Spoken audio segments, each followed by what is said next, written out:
अजित पवार यांच्या बदनामीची दमानिया यांना सुपारी। दमानियांनी केलेले सर्व आरोप आजपर्यंत सिद्ध झालेले नाही। सूरज चव्हाण यांचं दमानियांना उत्तर।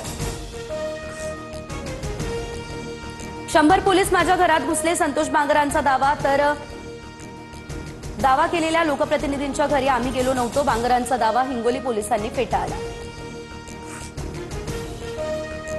ज्यांना माल कमवायचा आहे ते कल्याण करणार नाही, हिंगोलीच्या सभेतून नाव न घेता फडणवीसांचा बांगरांवर निशाणा।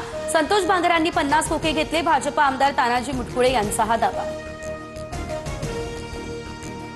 लक्ष्मीचा अर्थ फक्त नोटा नाही तर लक्ष्मी आई बहिणीचंही नाव असतं। लक्ष्मीच्या विधानावरून स्पष्टीकरण देताना गुलाबराव पाटील यांच्या वक्तव्यानं आता नवीन वाद।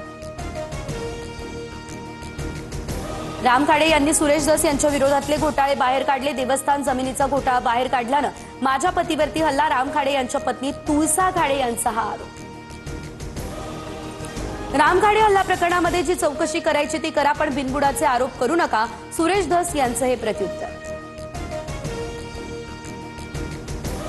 शिवतीर्थ निवासाने राज ठाकरे आणि उद्धव ठाकरेंमध्ये जवळपास 2 तास चर्चा। मुंबई महापालिकेच्या जागा वाटपाबाबत चर्चा झाली अशी सूत्रांची माहिती।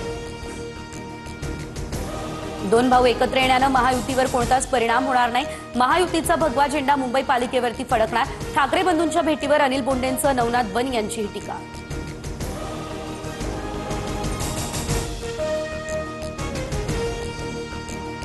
सोन्याच्या दरात 800 रुपये तर चांदीच्या दरात 6,500ची वाढ। सोनं 1,29,574 रुपये तर चांदी 1,70,980 रुपयांवर। नाशिकच्या येवला कृषी उत्पन्न बाजार समितीत कांद्याचे दर 500 ते 700 रुपयांपर्यंत पोहोचले। विक्री झालेला आणि विक्री होणाऱ्या कांद्याला प्रति क्विंटल 1,000 रुपये अनुदानाची मागणी।